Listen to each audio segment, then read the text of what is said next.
What's up, guys? Coming at you from home this week because as I record, we are snowed in Nashville, so that's different. And today's guest is just such a privilege to get to talk to. If you are a country music fan like me, you probably know Granger Smith as a platinum selling country music artist, singer, songwriter. And I love his music. And he is now a New York Times bestselling author. His first book came out last August. It is called Like a River, and it is similar to my story, his journey through tragic grief. If you remember several years ago, hearing maybe the story of he and his wife losing their 3-year-old son, that is how he starts his book. That was much like me, the catalyst to a radical faith and life transformation. And he is so bold in his story and so honest about his mistakes, and just so joyfully proclaiming everything and all the miracles and all of the healing and all of the wonder that he's experienced in the almost 5 years since that tragedy, personally, in his family and in his life. And this is just such a life-changing story. It is an inspiration for anybody who is in the throes of grief, in a place where they feel untrusting or detached from God, from their faith, or really just alone in their struggle, helpless. And as he talks a lot about, at the end of the road of self-help and of being able to carry your own burdens because he couldn't anymore, and just how that changed his life. And I just hope y'all will love him. He is so, like I said, transparent, and joyful and just alive in his own story. It was such a joy to get to share hard conversations with him, and ultimately just share the goodnesses, and the redemption that he's experienced in these years as of late. So I hope y'all enjoy this. If you haven't gotten his book, Like a River, I would advise anybody to go read it. It's such a beautiful look into his life and a beautiful look into how God changes our hearts and our lives and our greatest losses. So y'all enjoy today's conversation with Granger Smith. Well, Granger, I'm so happy to talk to you. I've obviously followed you just in your career for many years, as a singer, songwriter, performer, and being in that world. I respect you as a writer, an artist in those ways. And then I obviously remember hearing, about your family and the hardship y'all went through. Mm. And then I found out we had the same book publisher and had the pleasure of reading your book, and just commend you so much more, even for your words and your heart in this, than what we get a glimpse of just in like a 3-minute song. And so I just Mm. personally appreciate that. And just from the world that I've grown up in, I'm just so glad to share your story with our people. And how we like to start, which is appropriate for you, is with what I call a walkout song, because I'm in Music City, even though I'm not a singer. I think music says so much about where we are, as I know you do too. And so I like to always check in with my guests and say, like, we're recording in January at the beginning of a year. If you had a walkout song, like a baseball player, what would be playing sort of behind you or in your day to day life right now as you start 2024?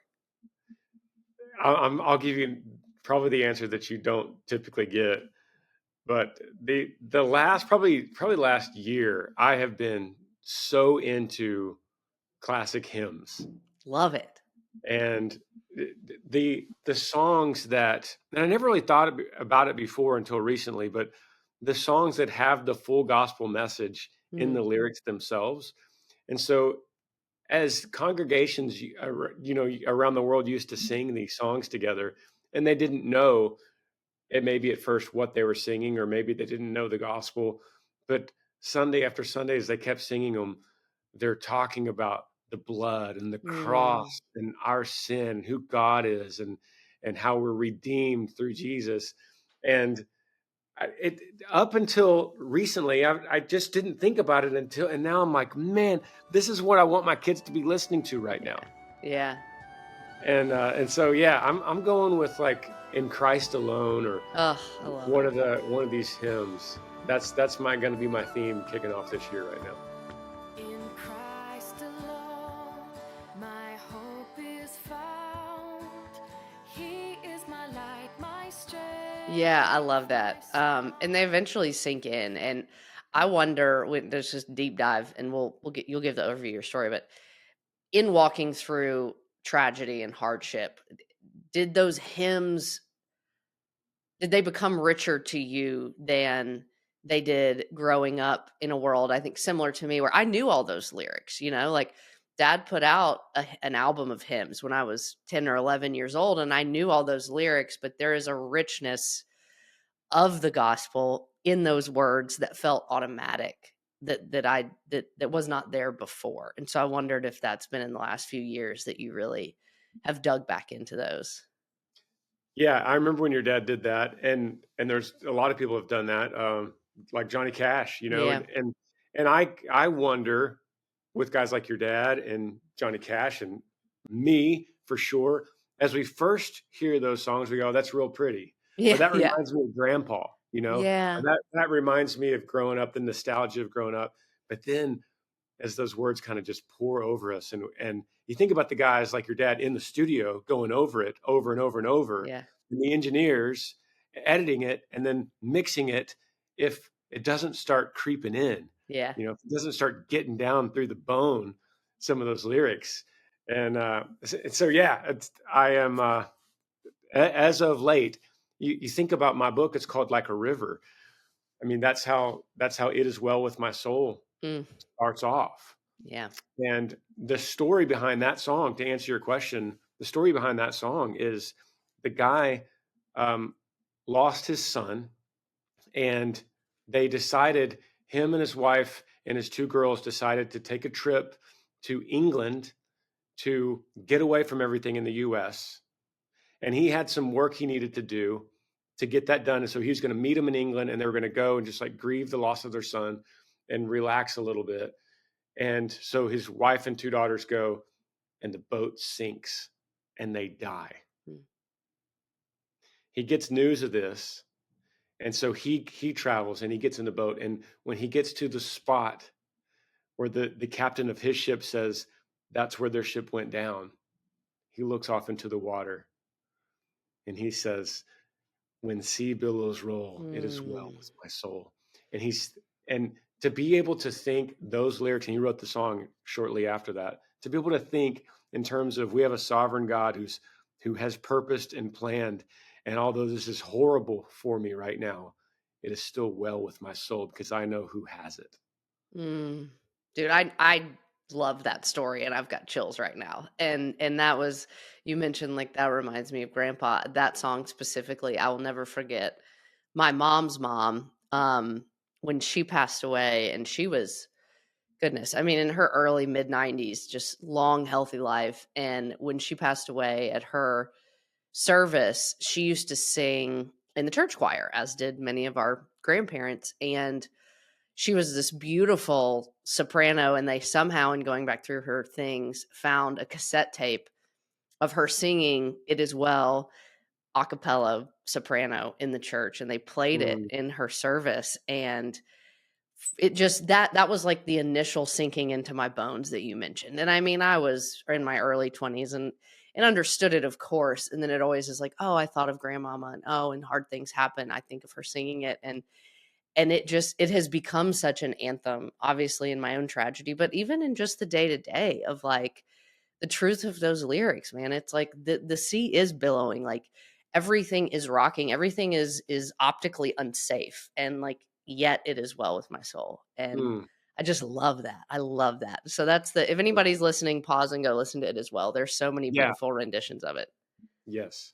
Um, okay, well, love that start. But as much as I want to cover with you, and learn from you, honestly, I feel like I've learned a lot from you in reading your book. And will you just give us sort of the overview of your family story? In the book, you dive right into y'all's tragedy. That's where we start. And so if people aren't as familiar, will you just give them sort of that backstory?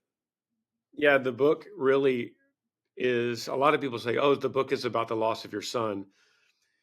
And it's not really. That's really just how it starts. Hmm. That's the beginning. That's the first chapter. Like within a few paragraphs, we're going to get into my family lost my son, my 3-year-old son, River, to a drowning in my own backyard at home. And I was there with him. I was there with all three kids at the time. and I was playing gymnastics with my daughter, and the two boys were having a water gun fight, and somehow Riv got into our locked fenced pool, and I found him in there. I don't know how long, maybe 60 seconds after he got in, and he had gone unconscious. And we live out in the country. We lived out in the country then, we do now, but we lived in a different house, and he had been unconscious for about 10 minutes as I tried CPR. The emergency services arrived and were able to regain his heartbeat back, but it had been too long for his brain to go without oxygen. That's the smallest amount of time I could tell that story. That's how the book starts. And then really the book is about what happens after the death of me, really. Mm.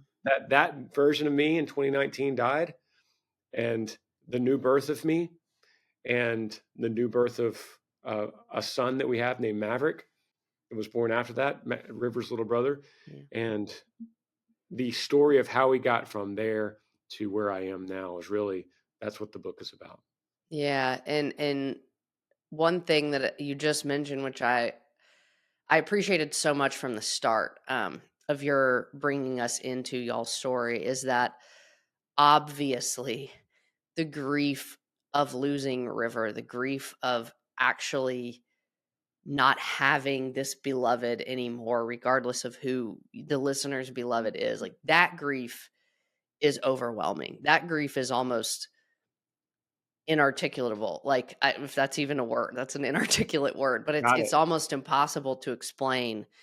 And early on in the book, you kind of say what you just told me, which is obviously grieving the loss of River is a lifelong process. It's hard to explain. It's hard to put into words. It's hard to understand. But what also happens with a tragedy like that is a lifelong ripple effect to which you just Mm, sort of referred, in that there was a death of you in that loss. There was a death of parts of your wife, of parts of your kids, of parts of your life that I imagine are still, even almost 5 years later, sort of still being uncovered. And so I just appreciate that that's kind of where you start. And I wonder, like, for people who are in that, or they're in a place where maybe they've experienced a lot of healing, but those ripple effects keep happening. They keep discovering another thing to grieve, or I call them in my book, these little funerals you have to keep happening over and over. mm. Man, how do you encourage them? Like, are you still dealing with these ripple effects? Wow, that's crazy. You say that, and it just gets me thinking, because as I look through pictures and videos of me before June the 4th, 2019, I look at myself every time. I think that guy died. Mm, And but here's the thing, here's the key, I guess, to your point. I'm not sad about that. In fact, it's an overwhelming joy mm, that, because we all have to die, we have to. mhm, In fact, the Bible talks about, unless a seed dies, it will not grow new growth. So any of us that have ever gardened of any kind in our life know that in order to grow a beautiful plant, you have to start with a seed that has died. mhm, And unless it dies, you don't get the new growth. So it's an interesting thought to think that we have to have literal funerals all the time, because we constantly need new growth. And to have new growth, we have to constantly die to ourselves.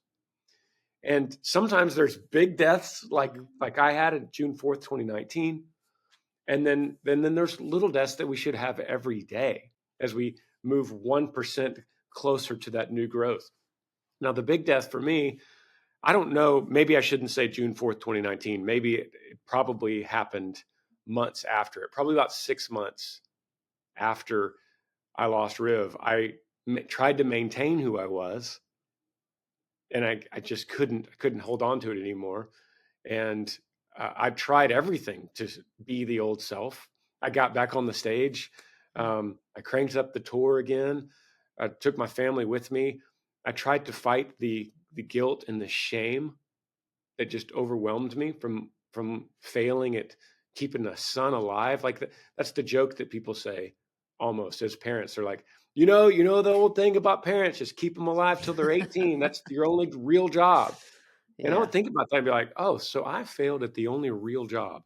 Mm. So through the death of me, is the only way that I was able to grow new life. And I look back on myself and I see those old videos of me, and I don't miss it. Hmm. In the strangest way, I'm so grateful, and I'm so happy to have gone through what we went through in our lives, not just the death of River, but I'm so grateful for where I came from, but I don't miss it. Hmm.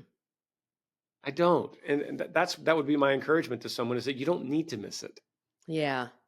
Yeah, that is so beautiful, and I get that on every level, and I know there's people sitting here thinking we're both cuckoo, being like, "Okay, Yeah. we're thankful that not that we lost, right? That this son or the spouse passed away, but everything that came on the other side, every new life and birth, like there truly is a treasure in those losses if we walk them with the Lord, right? There's this huge if that I feel like I'm constantly saying to people, in these seasons, and work so much with widows now, and it's such a blessing to be able to say, listen, like I wish you weren't here. Like I wish I wasn't there, but I Yeah. can promise you there's treasure where you are. And your only role is to do your part, and your part is to surrender it to the Lord, and he does everything else. And it's the Yeah. question is like, are you going to miss it? I guess is what I'm getting at. Like, as you know, Yeah. the treasure is there. Like, are you going to miss it? Or are you going to get 3, 4, 5, 10 years out and say, you know what? I liked that guy in those videos a lot, but I'm grateful that I'm no longer him, you know? Mm. But it's hard work. And one of the things you say very explicitly in the book is that pain is not permanent and that pain is not purposeless. And to me, all that requires still is that surrender, right? All that requires is, God, don't make this permanent. God, don't make this pointless. Because you and I have both seen people whom they live permanently in that pain, right? And for whom it does feel purposeless. So what's the difference, I guess? Like, how, the big question, like, how do we farm the treasure? Like, how does Yeah. it become not permanent and not pointless or purposeless? I think I could help with that. I think you can too. I think in a practical way, let's just think rationally, practically. If someone, say you met someone and they said, so you're in an airplane, right? And you've never been in an airplane before, and the guy next to you says, everything's going to be okay. And you're like, dude, I don't know who you are. Yeah, how do you That know? doesn't make me feel comfortable at all. I don't know you. I don't know anything about you. You say everything's going to be okay. And then you come to find out, well, this guy's a seasoned pilot. Mm, He's done this exact trip many times, hundreds and hundreds of times. And the guy actually flying the plane is the guy that he has taught for years and years and years. So your worries start to go away, and your trust grows as you begin to know that person that promises it. right. So when the Bible talks about God promising us, Jesus saying, "Don't worry about tomorrow. Trust me." Mm. At first you go, "Bro, I don't know who you are. Yeah, you're There's no right. trust in this." And so if that's you, that's okay. That's okay. We need to start knowing, learning who God is. And the more we learn who he is, the more we know who he is, the more we trust, and the more easy it is to surrender. You Mhm. can't surrender and say, God, I give it to you. Take it all. If you don't know him, you're Yeah, like, I don't know you, so I'm going to hang on to this a little bit for sure. longer. And we learn who he is as he has revealed himself in the Bible. So it's us spending our own time, aside from church, aside from small groups, Mhm. aside from our own reading devotionals that someone has commentated, but it's our own time Mm. as we spend our time working through the Bible and learning who he is as he's revealed in that, then we could trust, then we can surrender. Yeah, that's such a perfect metaphor. And why would you trust anyone you don't know? I mean, including God, honestly. If you don't know about him, especially if, Yeah. the subtitle of my book is Trusting God Through My Greatest Heartbreak, because that's what I felt like was broken when Ben died, because I had always trusted him, right? I knew that he had the ability to make him a miracle. And when he didn't, my work was to rebuild that trust with the God who I felt like had let me down, not because he had to earn my trust back, but because I had to know that he was still the only safe place. He was still the only thing worth putting my trust in, to trust my healing with. And that was a long journey, even coming from a place of faith. So I Mm. hope that's an open door and an invitation to people who are doubting, like, doubting is not the end of your faith journey if you do it honestly. Like, it's probably the open door to really find out how safe God is.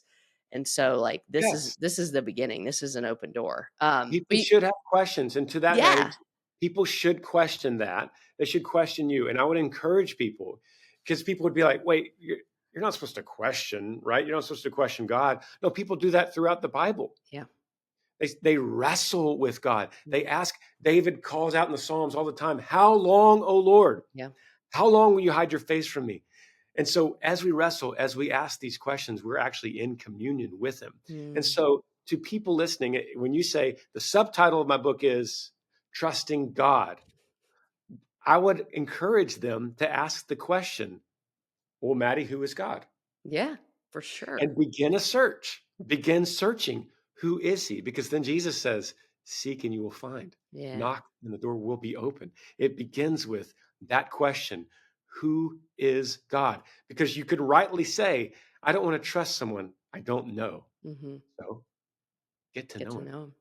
Yeah, and that's just so seldom, I think, our impulse, right? Like I said, I felt betrayed is the honest word. I had some distance. I had to fight my way back to that trust and get to know God on a much richer level than I ever had. I know there was a journey for that in you. Turning to, you talk so much about self help, self reliance, kind of our own inherent strength and we're grateful for that. God wired us to be resilient people and we can carry a lot, but that, a tragedy of this magnitude is bigger than self-help. Mm.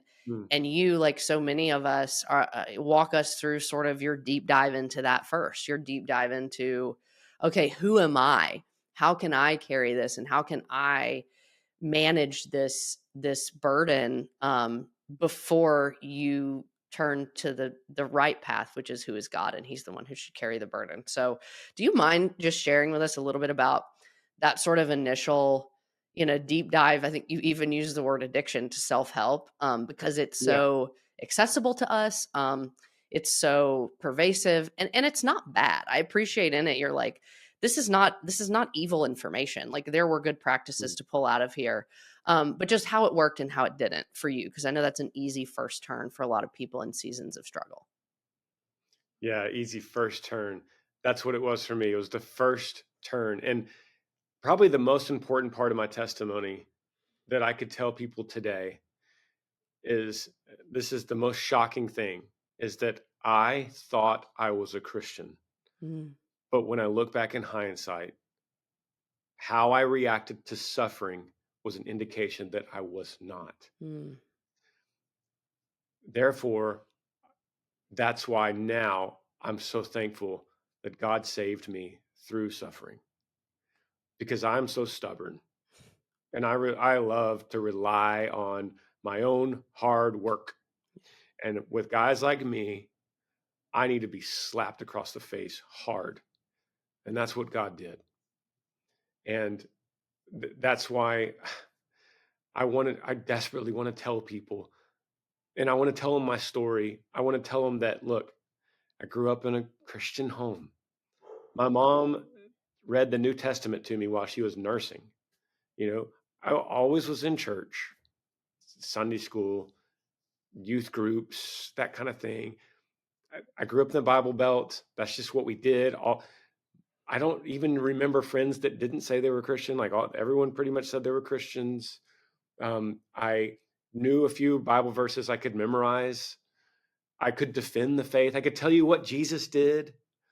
I didn't suffer from some kind of heavy depression where I needed, I wouldn't say that I had a Jesus shaped hole in my heart that I needed to fill. I wasn't that. Yeah. I slowly drifted away from what I learned as a child and slowly started relying on myself over years and years and years, and would rely on things that I built. And I got up early and I tried hard and I read this book that told me how to do these 5 facts to success or whatever. And I followed them, and I watched what I ate and stuff like that so that I can control myself. And so when I had an extreme loss with River, of course, the first thing I did was let me try to fix it. Mm. I know I have all the tools. I've been to therapy, counseling. I know how to do this. These books say the 5 steps is to do this. And so I would do it. And then I would Mhm. go, I'm not getting better. Yeah. So I better try harder. I better work harder at the 5 steps. And then that didn't work. Mm. So maybe what could outside go, oh, here's this marijuana weed pen. That makes me sleep. At least I'll be able to sleep so that I can get up and start my 5 steps or 10 steps again. And then that became, well, I want it to do more than just help me sleep. I might as well just help me to go through the whole day so that I don't have Mhm. these flashbacks of this PTSD. And then that was not working as well. And so it was always, my first response always was, what can I do? That is a great indication of someone who says they're a Christian, might even act like a Christian, might even say Christian things. But when it comes to something where they need to fix a big problem, they turn to themselves to do it. Mm. That's what I was doing. That's why I look back and go, oh, I wasn't a Christian. Mm. I know that now. And there was a pretty drastic, I think, breaking point for you where that self-reliance really hit rock bottom, and all these habits that in theory were healthy, helpful habits couldn't bear the load of something, a grief this large. And is it fair to say that that really was your turning point and your moment into Yeah. true faith, into true relationship with Jesus? It was not the point that I entered a true relationship. It was the point I gave up and started searching, like we talked about earlier, who is Mm, this mhm, Jesus? mhm, That was in Boise, Idaho in December of 2019 when I mean, it's crazy that I even talk about it because I didn't talk about it for 4 years or so. I didn't tell a single person, not even my wife. Probably the most vulnerable moment of my life. Because why was it the most vulnerable moment? Because I built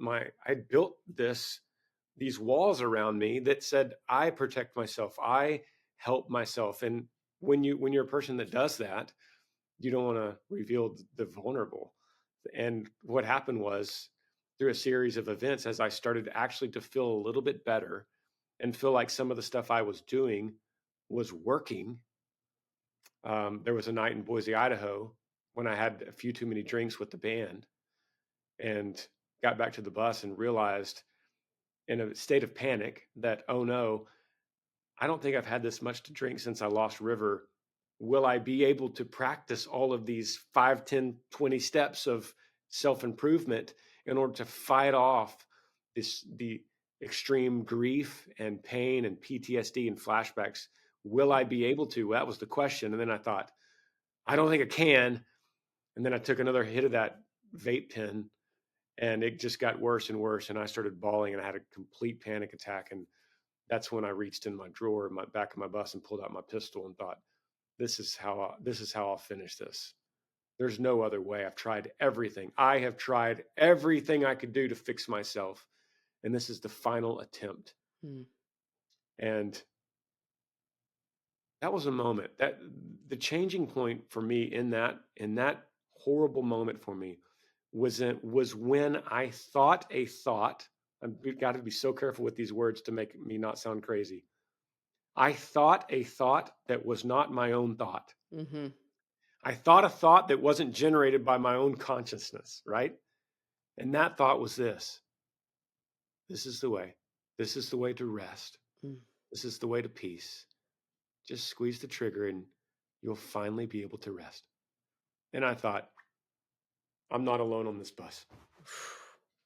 As crazy as that sounds, and I was crazy. I was having a panic attack, but I realized I am under attack. This Mhm. is a spiritual war I'm in. I didn't know it.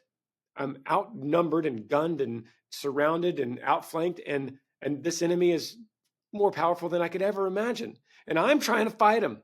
Yeah, And that's yourself. when yes, I called Yeah. out, Jesus, save me. Jesus, save me. Instinctually, I called that out like a cultural Christian might. But it actually worked. And the vision went away and the PTSD stopped and the enemy was halted. And I dropped the gun onto the Mm. bed and I fell down on the floor in all my clothes and fell asleep. And the next morning I woke up, just dried tears on my face, and I thought, whoa, Yeah. who is this Jesus? Who is he really? Yeah. Thank you for sharing that. And it was such an arresting moment in the book. And I think what is heartbreaking to some and what is also a testament to how incredible God is that he comes to us often the most boldly, not in these mountaintop miracle testimony moments. Like he comes to us often most boldly in the back of the bus, right? In those Yeah. moments. And like you said, it was this inherent calling out to him that just like those hymns, I think, regardless of where you were, in justificational standing, which we don't have to go all into, it's like those things had sunk into you, and the spirit tapped them in a moment where you didn't even mean to need him, but you knew you needed him, like almost viscerally. And Yes. I think it Beautiful. sucks. And I want people to hear those moments. He's there. Like he's so palpably there. And if you feel like you are having a rock bottom after rock bottom after rock bottom, I hope it doesn't look like that. But Mm. he's there. Like, and that instinct to call out is the Lord, and that instinct or thought that is leading you to hurt or pain or whatever that wrong lying voice is. He is the one to defeat it. You said, I realized I was trying to defeat this spiritual enemy in my own power, and like that doesn't work. And just it just was a miraculous moment to be a small part of with you. And will you just tell us kind of like after that, you said you woke up like dried tears, and that was your moment of, okay, I got to know more about this Jesus that I've only, had as an acquaintance my whole life. I mean, it as some immediate change after that? Like, did you still feel some sort of, I don't know, internal tug of war about it? Like, what did the next couple weeks look like, kind of thing? Yeah, you're right to call me out on we shouldn't sit there and pinpoint when I was justified or, was I a Christian? Was Granger a Christian or not before that? I mean, it's like that doesn't really matter. But what happened afterward really does matter Mm, because I started a journey. And I remember literally that next day I thought, I need a preacher. That was like that yeah. was the thought in my head. I need a preacher because something spiritual is happening to me. So the first name I knew in my head was Billy Graham. It's, I went to YouTube, Billy Graham, and then found out, oh, there's hundreds and Yeah. hundreds of Billy Graham sermons all on YouTube. And some of them are black and white, some of them are color, and he has white hair, and some of them he has dark hair. They're all over the world, and he's preaching. And I watched so many of them that I started to kind of recognize his pattern and what he was doing and where the direction he was going. And then that algorithm on YouTube started kicking up other pastors. And then I started watching those too. And I was just learning and seeking and knocking, as Jesus said, but still not in a place where I said, hallelujah, here I Right. am, Lord. I wasn't there yet.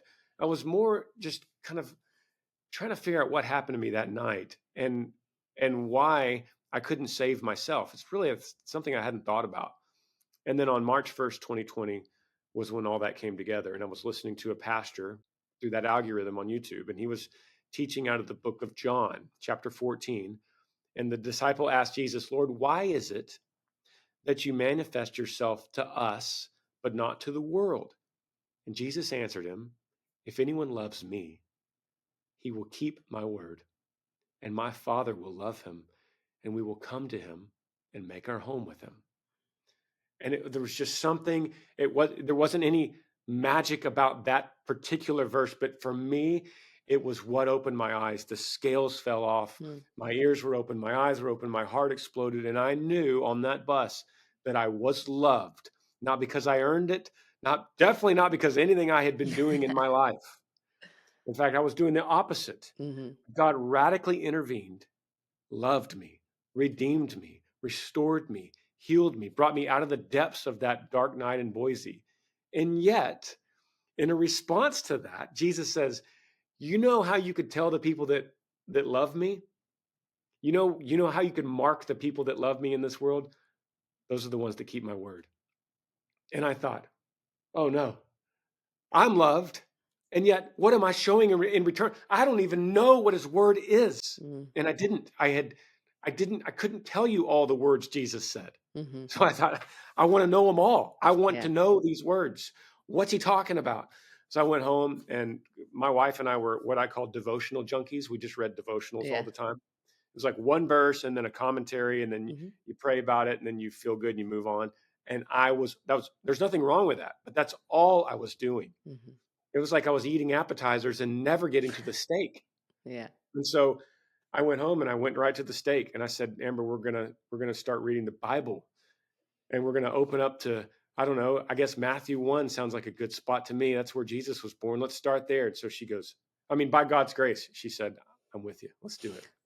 So I started reading and reading and reading and just kept going. And I loved it. And I was like, God, I want to know your word. Jesus, you love me. I want to show you in return out of this gratitude. I want to know your word, so I'm going to read it. And if I didn't understand it, I would find something on YouTube to help explain it. Then I would go back and read a little commentary, then keep going. And I just fell in love with reading God's word. Yeah, and it just comes back to what you said. It's just get to know who he is, because when you do, you will never not fall in love with him. You will never not learn to trust him. And I know Yes. that feels overwhelming. The Bible is overwhelming. Like you said, you didn't know, you had never really read scripture just at face value. And I like how practical and honest you are. Like, I just Googled it. Like, I YouTubed commentaries. Yeah. There is so much Right. out there to help us translate. And just that you said very simply, like, start where Jesus is. The Bible's thick and it has a lot of history and context and translation and all of this. But, Matthew, Mark, Luke, and John, they're pretty much just stories about who he is. And Oh, that yeah. that's such a beautiful and, a not easy place to start, but it's the relational place to start. And that is captivating in and of itself. And just to not be, I hope people can not feel as intimidated as I know a lot of us do, and just to ask for help. Like you said, you had Billy Graham, you had the best helper, out there, but Well, just somebody to walk you through it. that's a good point, and let me be clear about that. I didn't set out day one. I didn't say I'm going to go home and read the entire Bible. Yeah. That's not what I said.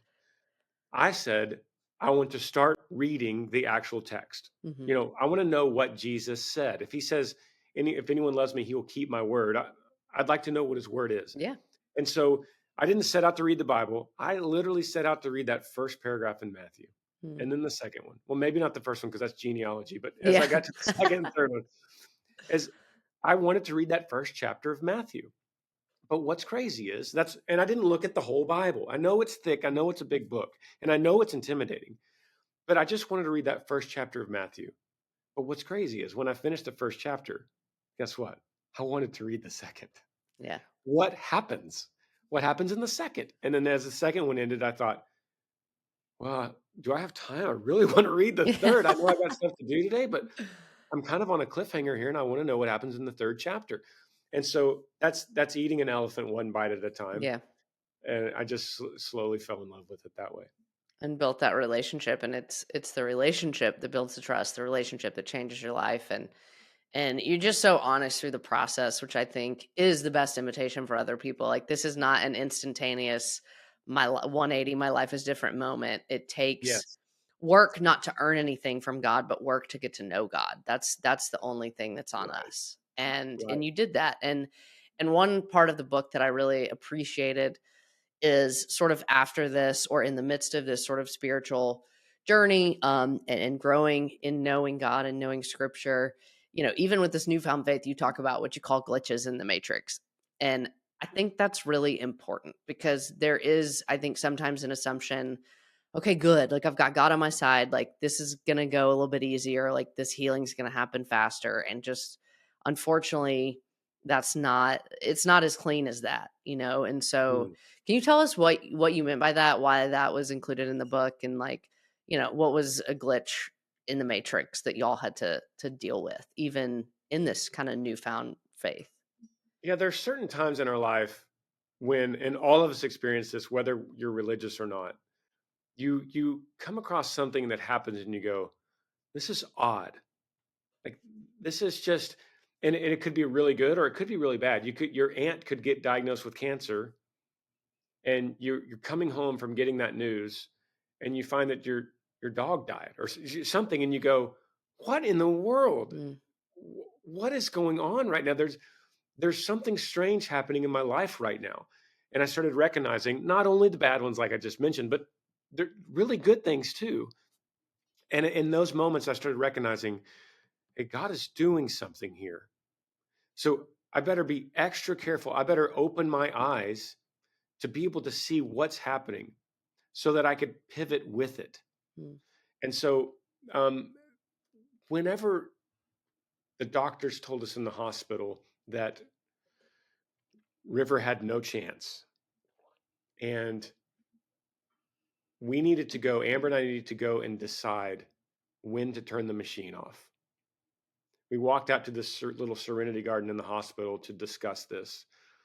And when we walked back in, Amber gave us all a total wild card. And I didn't even know she was going to say it, and the doctors didn't know. But when the doctor said, "Are you ready to let us know when you're going to turn off the machine?" Amber said, we're going to donate his organs." And I looked at her like, "That's interesting. I'm not mad about it, but we didn't talk about this in the garden outside." And she admits now that that was just spontaneous. It just mm, came upon her. And the doctor said, "Okay, well, that's going to require a new team. We're going to have to get new surgeons in here, and that's going to push everything back another 24 hours. You're going to be here." And she said, "That's okay. He just has a perfect little body. His brain is sick, but his body is perfect, mm, and it could be used. And I think it should be used." And I suddenly realized, as that glitch in the matrix, that this is the worst day of my life. This is the worst time. This is the worst thing that's ever happened to me. It is total darkness. And then all of a sudden, there's this tiny sliver of light that comes in. Because now, for someone, this is the miracle. mm, Today, they will get a phone call that says, "You know that organ you've been waiting on? We have a perfect mm, match. Today is your day. Today is the day you will live, or your son or daughter or your mother will live mm, because of today." And I thought, that's weird. It's not all bad. mhm, If God is good and he's always working everything to the counsel of his will, which is good, to the greater good of his greater glory, then anything that happens that's bad always is for a reason, for a purpose. And even when you can't see it at all, he is still working it. And mm. so this was a time when I go, wow, it's not all bad. And that was a big deal for me. That opened Yeah. up a big window for me.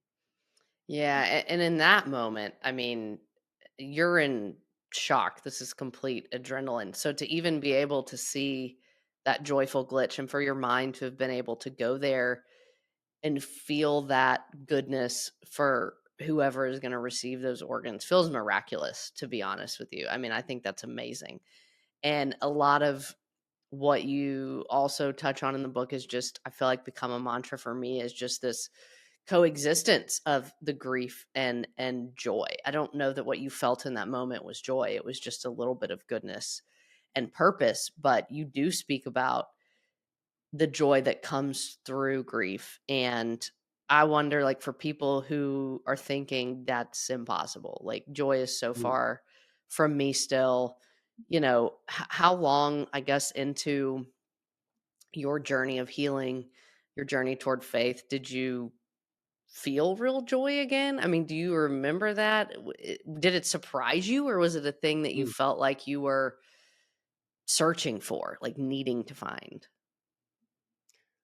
Well, something I love about this show is that you are constantly encouraging people to push it, to press into that joy, to continue seeking it. And I liked how you said that we don't work to earn God's favor, but we do work as a result of his favor. Mhm. And part of that work is seeking joy and cultivating joy, because it is absolutely there. It coexists with grief at the same time.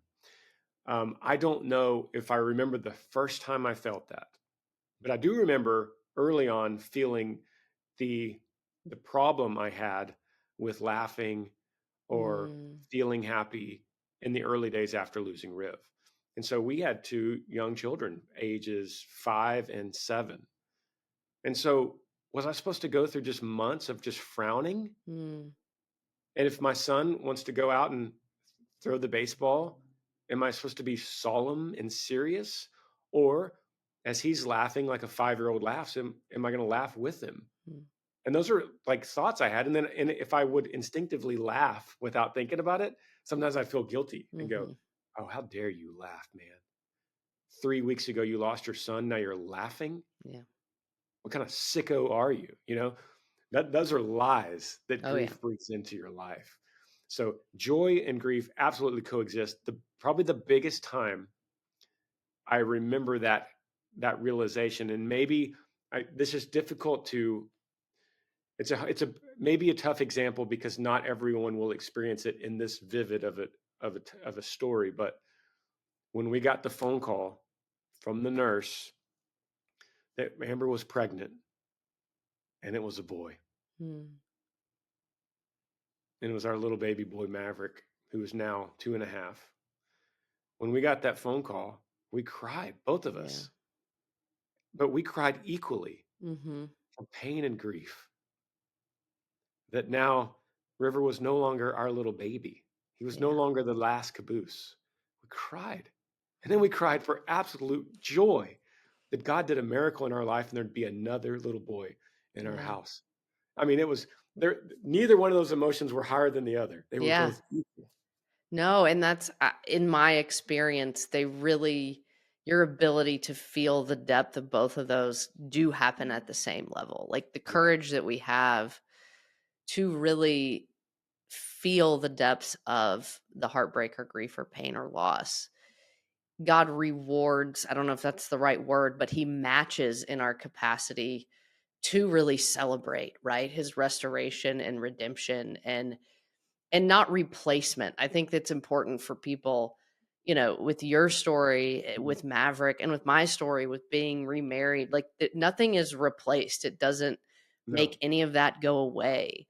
There is just restoration and redemption and just insane gratitude that comes from that. And that whatever, you are waiting on being redeemed, it won't be replaced, even as, you know, literally as having another child or having a new spouse, but like God does redeem it and that joy will match the depths of the grief if you walk it with him. Like it really does. It's miraculous. I just don't know how to explain it. So good. It's so good. I wonder, just to kind Yeah. of stay on our theme as we wrap up, like you said, we love to talk about joy and encourage people toward it. Are there ways that y'all still celebrate River specifically? Like, is there stuff that you do or days that you do things to celebrate him? Yeah, for sure. We talk about him every day, and we have tried to balance. We're not a family that like has created a shrine, and we Mm, didn't keep this room exactly the same, didn't touch anything. And the opposite of that is we just delete them from our lives. Mhm. So we didn't do either one of those. We try to strike a balance right in between. And we talk about him. There's a picture, a big picture of him in our living room. And so we don't hide that. And when guests come over, maybe it's uncomfortable to some Mm. people to go, oh, that's the child they lost, but he's a part of our family. And Maverick, our baby, talks about him all the It's time so and sweet. watches videos of him. And I often wonder what is going on in his mind. Like, Yeah. what does he think? Here's this baby in these videos, and there's mommy and daddy and Sissy and Bubba, and yet River's not here, and now I'm here now. I don't know in his 2.5-year-old brain what he thinks, but to him, that's his brother. Yeah. Today, before I did this interview, I was downstairs and he was walking around in River's boots. And I told Amber, I said, those are, and she said, River's boots. Yeah. I said, they fit him now. He's grown into them. And she said, yeah, and he loves them. He's just like him. He's Yeah. just like River in a lot of ways he's not, but he's just like him. And Yeah. he's walking around. And in my mind, there it is. Like there's what we just talked about. Yeah. There's that grief. Those are the boots. And then the joy of, and Maverick loves them Yeah. at the same time. Man, that's so good. That's just it's such like life is rich and the bad parts, Yes. ooh, they're bad, but there's joy in it and just I appreciate your sharing it and y'all's resilience and honesty and mistakes and, Yeah. transformations and everything that you are now sharing and modeling is possible with God and possible in our worst tragedies. And um the first line of the book is soak in every moment because it won't last forever. Like that was your thought in the yard that day. And I imagine this is so much more true for you now. That's how I feel. It feels like every day. So I just wonder like what are you soaking in now? Like what's bringing y'all joy right now? Yeah, I still live by that. Regardless of how that has turned out sometimes you soak in a moment, it ends up being the worst moment of your life. Mm, true. But that doesn't mean that we don't soak it in. Because really joy, as we seek joy and we search for joy, we always find it in one place, and that's in the present. Yeah. We don't find joy in tomorrow. Yeah. We don't find joy 10 years from now, and we don't find it yesterday. We don't find real joy thinking about the past. We always find it right now as the sun shines on our shoulders and we're with someone that we love or doing something that we love. And God, really, as revealed in the Bible, is always present. Yeah. God transcends time. And so God is not waiting for us tomorrow. He's not someone that only existed yesterday. He is with us Mm, today. In fact, that word Yahweh, which the ancient Hebrews called God, means translated, I am. mhm, God tells Moses, when Moses says, what's your name? What should I tell the people your name is? He says, tell them, my name is I am. mhm. That is the most present thing Yeah, you yeah. could possibly say. Joy is in the present. Mm, And so, yes, Amber and I specifically, we're in a moment in our lives right now that is a small window. I just talked to her about that this morning. We're in a small window right now because in September of this year, 2024, um, Maverick will surpass the age of mm, River when we lost him. And I don't know what that's going to feel like mhm, as September hits, and he's now older than his older brother.